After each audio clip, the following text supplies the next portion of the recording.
Welcome to In Pursuit of Truth. This is your host, Sir Patrick Mack. Boys and girls, we got all sorts of stuff to talk about today. We got whistleblowers here. We got whistleblowers there. Can I get a whistleblower up in here? When you want to woo-woo, it's that woo-woo. Meanwhile, the impeachment inquiry battle rages on.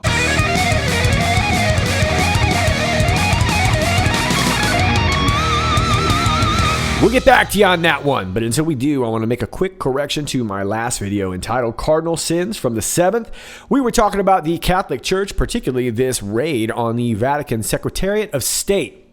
And there was a whole bunch of money being moved around. We were talking a little bit about that. And I ended up mentioning this Danielle Bodini. And this Danielle Bodini seems to be a key figure, real estate magnate. As a matter of fact, they call him a scion. He comes from a long family, essentially, of quite a bit of wealth and his relations with the Catholic Church and da-da-da-da-da. Anyway, I flashed you this right here. And we were talking about his connections to possibly to Jeffrey Epstein. And I referenced that this was the Jeffrey Epstein flight log, but it's actually the Jeffrey Epstein ledger. Anyway, I misspoke, and I wanted to make sure that I clarified on that although he does seem to be related somehow to Jeffrey Epstein, and I show a couple different ways in that video. But anyway, I was setting you all up all dramatic like, and I was getting all excited, and I said it was the flight log, and then I listened back to it while I was drinking my coffee, and I realized I misspoke, and it kind of killed the vibe. So anyway, we're going to try it again. Are you ready? Yeah. All right, sweet. So it's going to be like a do-over, okay? So if you haven't seen my video from the 7th, go back and watch it, and then you can come back here, and then we can all pretend to go back to the 7th like we're going to do right now. Okay, so Danielle Bodini has connections to the Frick Center, and the Frick Center clearly seems to have multiple connections to Jeffrey Epstein as well as a bunch of other knuckleheads, right? So is it possible that Danielle Bodini might happen to know Jeffrey Epstein? Well, how about Jeffrey Epstein's little black book?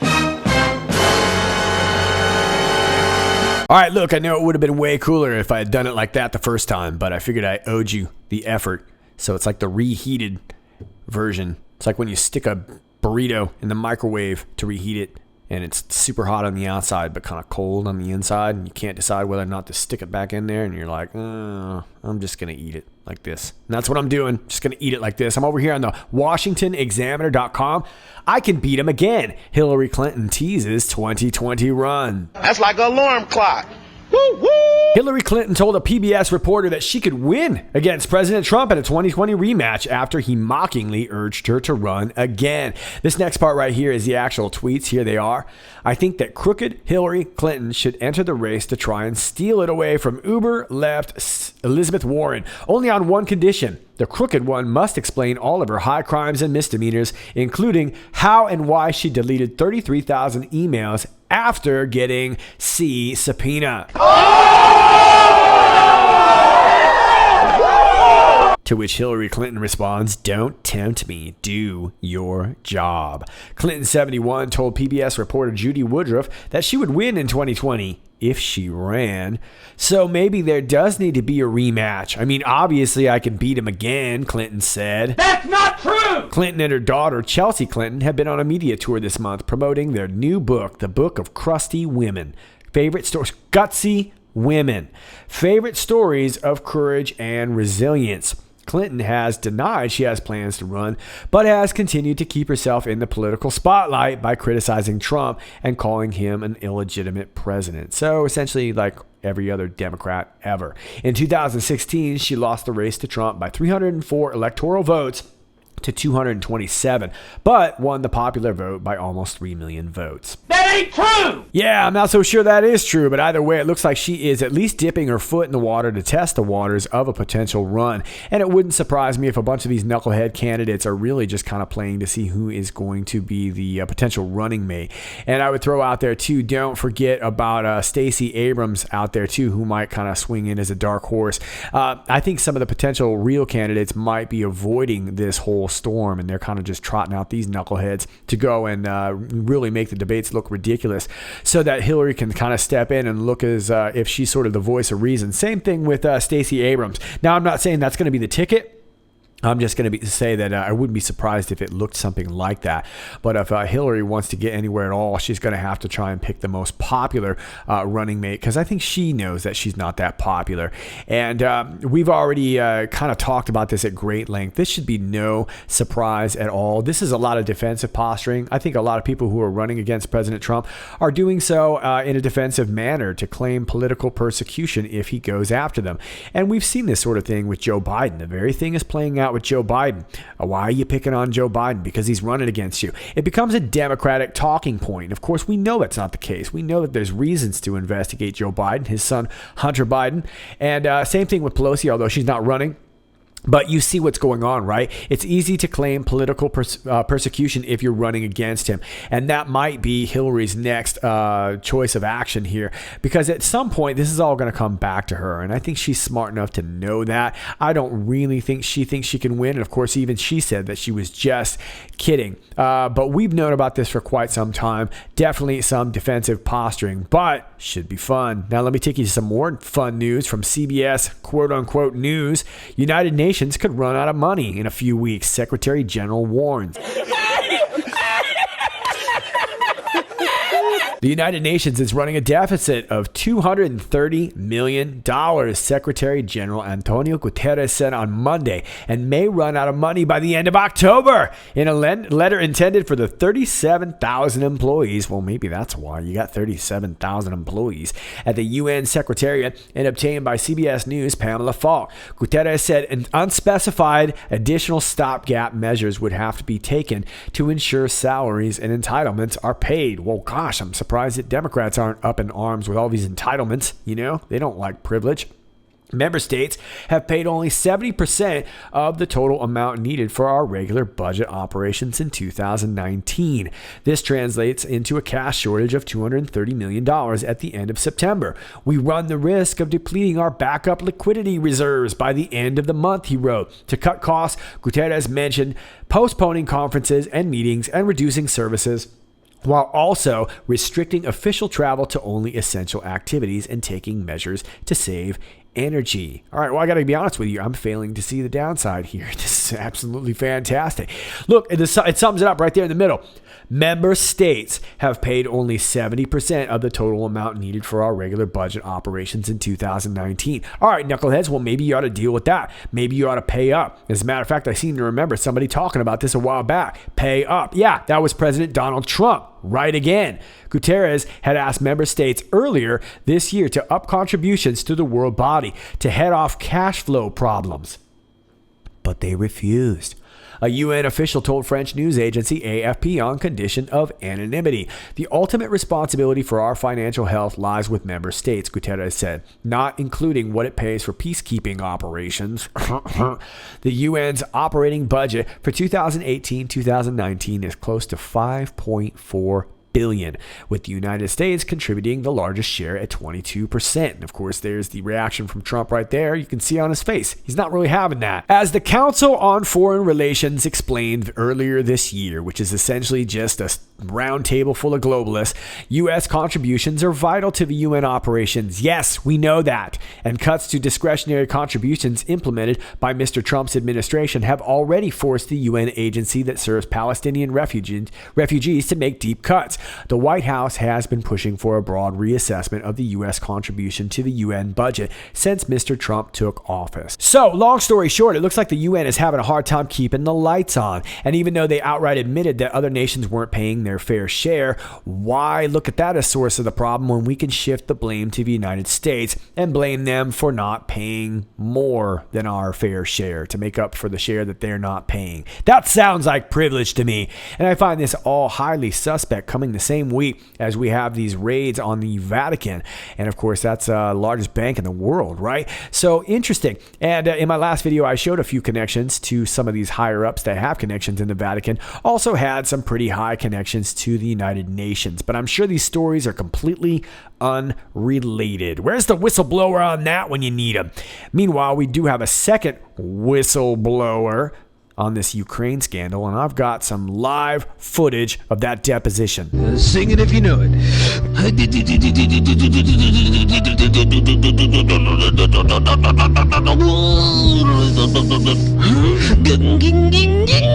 He's spilling his guts. All right, well, another guy spilling his guts is Mike Cortan, former assistant director of the FBI Public Affairs. This is from the Daily Caller from October 8th. Exclusive report shows FBI official receives sports tickets from CNN reporter and lied about it to investigators. The FBI's top press officer during the Hillary Clinton and Trump Russia investigations accepted tickets to a Washington Nationals game from a CNN correspondent and lied about it repeatedly during interviews with the Justice Department's Inspector General, according to a report obtained by the Daily News Foundation. And I want to point out that Mike Cortan's statements have been out for a while. It looks like they're just kind of trickling this out to the media to kind of coincide with what's going on with the news here.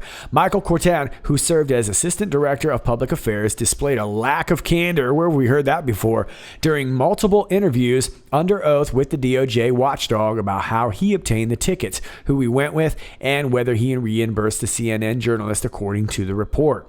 The OIG concluded that Cortan lacked candor under oath when he provided answers to OIG's questions relating to the September 2016 tickets that were misleading and false, reads the report, which DCNF obtained through the Freedom of Information Act. FBI policy prohibits employees from receiving gifts from prohibited sources, including journalists who cover the Bureau. The Office of the Inspector General, which is led by Michael Horowitz, discovered Cortan's contacts with the CNN reporter during a review of his text messages as part of the investigation into the FBI's activities during the 2016 presidential election. And just so you know, a lot of times they're referring to a Mike in a lot of these text messages, and that, of course, is Mike Cortan. Cortan's media contacts and those of other FBI officials are noted on page 430 of the DOJ Inspector General's report from June 14, 2018. If you remember, this has been out for a while. It just hasn't really been covered regarding the Bureau's handling of the Clinton email investigation. Oddly enough, Clinton is out talking about stuff. On October 16, 2018, the OIG separately released a summary of the Cortan investigation, though without identifying him. The summary said that the Justice Department declined prosecution in the case. The full investigative report shows that Cortan resigned from the FBI on February 16, 2018, while the OIG investigation was ongoing. He could not be reached for comment on this story. As part of the investigation, OIG investigators searched Cortan's FBI-issued phone and email accounts, as well as his financial records. They also interviewed Washington National security personnel to ascertain the quality of seats that Cortan was gifted. Okay, so long story short, it looks like Mikey K was on the take, at least for these tickets here. Now, one of them was with this CNN correspondent, and the other was with this New York Times correspondent. Oddly enough, both platforms which are notoriously anti-Trump. But the fact of the matter is that even if they were pro-Trump, this isn't the right thing to do. This is a direct conflict of interest. And I think Mikey K knows this. Now, this all has come out in the Horowitz report in 2018, but we've mentioned this a few times. None of this has really been dug up. This kind of came out to little to no fanfare. So I find it interesting that we're starting to see these stories kind of leak, particularly this one, like I said, at the very same time where Hillary starts kind of teasing that she's going to get back in the game. Seems like everything is coming together right around the same time. But this story deals with, specifically, they're talking about this one game, the Washington Nationals versus the Florida Marlins. These are two baseball teams in which he looks like he accepted some tickets. It says here, on April 3rd, 2017, he said he could no longer recall whether he repaid the CNN correspondent for the tickets. Wow, so you repaid him for the tickets? The Nationals versus Marlins? You got screwed twice. Those are terrible teams. I can already hear you guys clicking the hate right now. Come at me. Go Yankees. He said that he intended to reimburse the reporter when they met 2 weeks later, but the reporter declined. Cortan also reversed his previous statement that his guest at the game was not with the FBI, admitting that a fellow FBI colleague went with him to the September 30th, 2016 game. The OIG deemed the CNN reporter a prohibited source because of his job covering the FBI and law enforcement beat. Accordingly, as part of the CNN correspondent's job's responsibilities, and this is the important part, this was part of the CNN correspondent's job responsibilities, he sought official action by Cortan and the FBI, conducted business with the FBI, and his interests were substantially affected by the performance or non-performance of Cortan and the FBI's responses to his request for information and commentary for reporting on the FBI and its work, the report says. Okay, so the reason why this is so important is that here you have these clown knuckleheads like Bruce and Nellie, or either or. They were getting some information from Russia, right? And of course, they were passing this on. Now, we don't know directly to who. Could have been, somebody like Glenn Simpson. Could have been a number of sources, Peter Strzok. And it could have been James Rubicki. Could have been Mike Cortan. And here we've got these CNN correspondents that are obviously giving some tickets to Cortan. One of these correspondence jobs is actually deal with the FBI. This looks like a great place to talk about stuff, right? In between a few innings of baseball. The investigation bears some resemblance into an investigation of Andrew McCabe, the former FBI deputy director. The OIG found that McCabe displayed a lack of candor. That's where we heard it before. During multiple interviews about whether he authorized leaks to a reporter in October 2016 for a story about an investigation of, you guessed it, the Clinton Foundation. McCabe directed his chief counsel, Lisa Page, to make contact with Devlin Barrett, who worked for the Wall Street Journal at the time. So here we have another classic example of our alphabet agencies being in contact with the media. And of course, that's how we know that a lot of this stuff was getting out, whether it be through Michael Isikoff. And here we're seeing an example of CNN and New York Times. But we've seen this time and time again. We know Brennan was involved in this. We know Clapper was involved in this. Looks like Mike Cortan was involved in this. We already knew, according to their own testimony, that Bruce and Nellie Orr were part of drumming this information up. They were doing the research work, right? And we knew that they were taking that information and turning around and sharing it with somebody, and of course that information would then get leaked to the media. We also know that back in the day, 2015, the ICIG had warned Peter Strzok that China was getting a hold of Hillary's emails, and Peter Strzok decided to not do much about that, right? And we already knew this. And of course, he was perfectly happy to go ahead and prosecute Mr. Flynn, right? So we're starting to see these connections more and more. And even though it's been out there, we're just now starting to see it leak out into the media. And of course, it's interesting timing considering, like I just said, Hillary Clinton decides to go ahead and test the waters for running. And I can't imagine this being anything other than defensive. It's the same thing with Joe Biden, and I said this weeks ago too. Joe Biden never really wanted to run. He knew he wasn't going to win. I don't think he's really got the energy to run. But there's no real choice at this point. You have to claim political persecution. Otherwise, you're fair game. And so I think that's why Hillary's at least talking about getting into the game. Now, we have this quote-unquote whistleblower. And let's face it, it's not a whistleblower, right? Things already out. I mean, if the Game of Thrones episode airs on Saturday night and I'm telling you about the plot on the following Monday, I might be a jerk. I might be a spoiler, but I'm not a whistleblower. It's already been out, right? This is an after the whistleblower. The play is dead on the field. But that's what happened. And of course, we get this guy, the EU ambassador, Gordon Sondland, flies all the way from Brussels to come and testify before the House, only to have President Trump squash that whole thing. And of course, Adam Schiff was not happy about that. I don't think that's okay. He doesn't think that's okay. And I find it very interesting that this goes down the way it goes down. Keep in mind, last week we had Nancy Pelosi and Adam Schiff saying that anybody there was, if there was any kind of attempt to thwart this impeachment hearing or whatever they were trying to do, then they were going to go ahead and go straight with impeachment. As a matter of fact, that's exactly what Nancy Pelosi said. She said it before even having read these texts between POTUS and the Ukrainian president. But she said it anyway. She doubled down. And of course, it looks like President Trump is daring them to do it. And why would he do it that way? And why would he do it this way to let this guy come all the way to the United States only to yank him? Well, he did it for one reason and one reason alone. It's why we love him, because he's the ultimate troll. He knew this was going to completely drive them off the rails, because that's what he wants. And I suppose now, if he's done that, it's kind of like that whole game of, the Democrats are saying, don't touch me. And President Trump's like, I'm not touching you. And they're like, don't put your finger there. Don't. And Trump's like, I'm not touching you. That's exactly what he's doing. Only this time he yanks him, which is his right to do.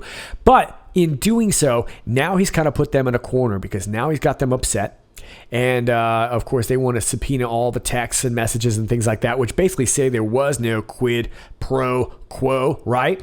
But that's what Trump is daring them to do, daring them to impeach. Now, I suppose if they really wanted to impeach and they had all the power to do so, they would just go ahead and do it. They wouldn't threaten. They wouldn't come up with this inquiry. Now, we know that they're supposed to bring the House to a vote, but we also know that they don't pay attention to those rules. But the fact of the matter is, if they truly had a case for impeachment, they would have done it. They've been wanting to impeach from the start. So here, President Trump pulls their last straw to drive them nuts, saying, go ahead, come at me, bro, impeach. Well, why won't they? Why won't they put it to a vote? Is it possible that they don't have the votes? Is it possible that this isn't going to go through even the House? We already know if it does get through the House, it's probably not going to get through the Senate. But is this even going to get through the House? And is that why POTUS pulled their card right now, waiting to the last minute, right as he steps on U.S. soil to say, yeah, nah.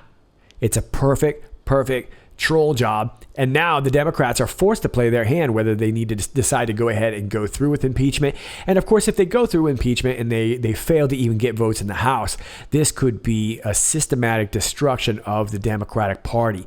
Not to mention, this would put it up to trial, which means you could have conservatives calling up Joe and Hunter Biden to testify. And of course, they know they don't want that either. That's precisely why Joe never wanted to run in the first place, because he knew this could eventually come right back to him. So the plot thickens. And although I'm not really that interested in this quote unquote whistleblower, it does seem like we have a tremendous troll job in our midst. But wait, there's more.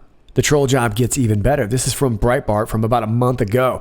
A staffer for Representative Adam Schiff's House Permanent Select Committee on Intelligence took a trip to the Ukraine last month, sponsored and organized by the Atlantic Council think tank. And let me take you down here real quick. The Schiff staffer, Thomas Eager, is also currently one of 19 fellows at the Atlantic Council's Eurasia Congressional Fellowship, a bipartisan program that says it educates congressional staff on current events in the Eurasia region.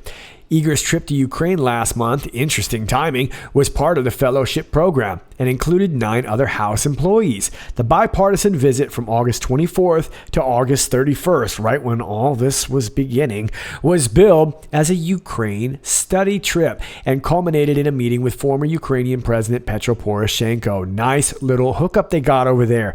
The dates of the pre-planned trip are instructive. Eager's trip to Ukraine, sponsored by the Burisma-funded Atlantic Council, began 12 days after the so-called whistleblower officially filed his August 12th complaint about President Donald Trump's phone call with Ukrainian President Vladimir Zelensky. And here we have over here on Burisma's own page, Zlochevsky's, I think that's how you say it, Zlochevsky's, Burisma and Atlantic Council signed cooperative agreement.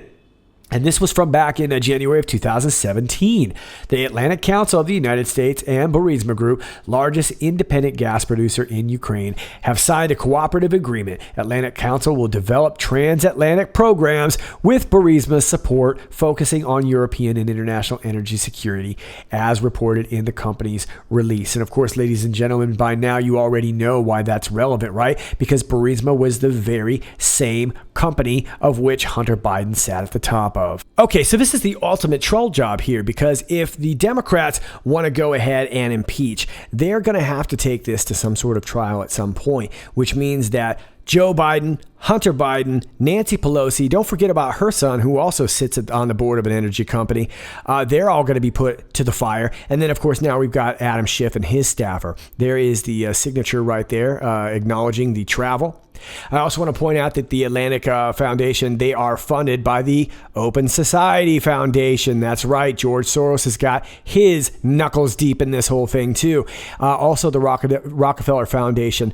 Also, there's this David Kramer sitting on the board of this group, and he was part of the McCain Institute, which I also long suspected of being a slush fund. As a matter of fact, that was one of my first In Pursuit of Truth videos that I ever did. That was going through the Arizona State University. So there you go. Lots of knuckleheadedry. And like I said, if they want to go ahead and impeach, this stuff can legally come out. And they know that too. So all they really want to do is use this as a talking point, because they don't really want to follow through with it. Not to mention, like I said earlier, are they even going to get exposed to show that they don't have the votes in the first place? So there's your lose-lose, right? And, of course, if they actually were able to pull this off, it's still going to fall flat in the Senate. But it looks like Trump walked them directly into this. Now, let me take you over here. This is from the Daily Mail. Renowned Florida plastic surgeon and experienced pilot who flew medical supplies to Haiti after the 2010 earthquake, 59, is killed when his small private plane crashed in Indiana's soybean field. A respected Florida plastic surgeon died when the private plane he was piloting crashed in an Indiana soybean field over the weekend.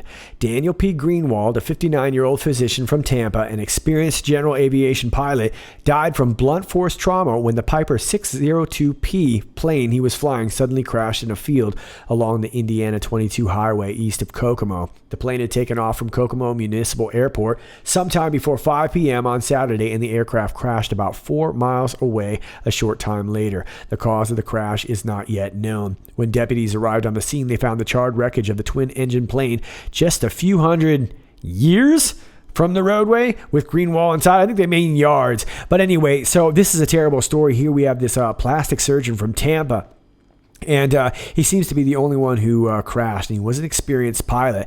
I do want to mention that his practice in Tampa was right there alongside a port, and I'm still looking into this right now, but there were some sketchy things that I noticed right around there. Interestingly enough, he's doing plastic surgery right near a port city, and this is a guy who goes back and forth between Haiti. And if you're not familiar with where I might be getting at, I highly suggest you check out my video entitled Connecting the Crisis. This is a big thing. There's a big connection between Haiti and Florida. Now, I'm not saying Greenwald was a part of this, but it sure seems very strange, as he was volunteering to go to Haiti. It says right here, in the wake of the Haiti earthquake in 2010, he flew to the island to bring medical supplies and donate his time as a surgeon in the relief effort. Okay, well, I've showed numerous times that this medical supplies thing has long been a racket going to Haiti. Not to say that there weren't well-meaning companies that were doing this, but this was a way that a lot of people were making money off of Haiti in the wake of this earthquake. And of course, it says he was donating his time as a surgeon. He's a plastic surgeon. What's he going to go over there and do nips and tucks over there after the earthquake? Not really sure. And I don't want to imply anything real suspect, but there's a lot of red flags right here. Like I said, his business was located right along the port, and I mean walking distance right along the port over there in Tampa. And it was just a couple short miles from a Planned Parenthood. That's just a side note. But like I said, I'm doing some more research on that. But I do want to show you this from what appears to be Glenn Greenwald's Instagram. So excited to reunite today with one of this generation's greatest whistleblowers and my colleague in defense of press freedoms, Edward Snowden. Yikes. Okay, so like I said, I will continue to dig there and see what I can find there, but I found that very interesting that this guy turns up missing all of a sudden, happens to be related to Haiti, happens to deal with medical supplies, and just happens to know Edward Snowden. More to come on that, but that's all I got for you for now. As always, if you like this video, please click like, share, and subscribe. Thanks to those of you who do that already. I greatly appreciate it, and if you are new to my channel, welcome to you. Please understand that from time to time, you're going to get unclicked, unnotified, unsubscribed, and I know that my videos aren't showing up in your feed and your suggested videos and whatnot, so I highly suggest bookmarking my page and you can get right to it. My alternate links are down below: my Gab, my BitChute, my Twitter, my DropSpace, Brighteon.com. All those are down below. You can find me at Gab and Twitter at IPOT1776. That's IPOT1776. That's all down below in the video description. If you'd like to send me some information, please email me. Do not DM me. Please email me. And my email is down below in the video description. And if you are old school, want to send me something to my P.O. Box, my P.O. Box is down below. And if you'd like to support the channel, my Patreon is linked down below. It's all down below in the video's description, right below the video you're watching right now. You'll see a little show more or see more. I can't remember what it says, but click that and it's going to release all the goodness for you. All right, kids, this is Sir Patrick Mack, and until next time, stay focused.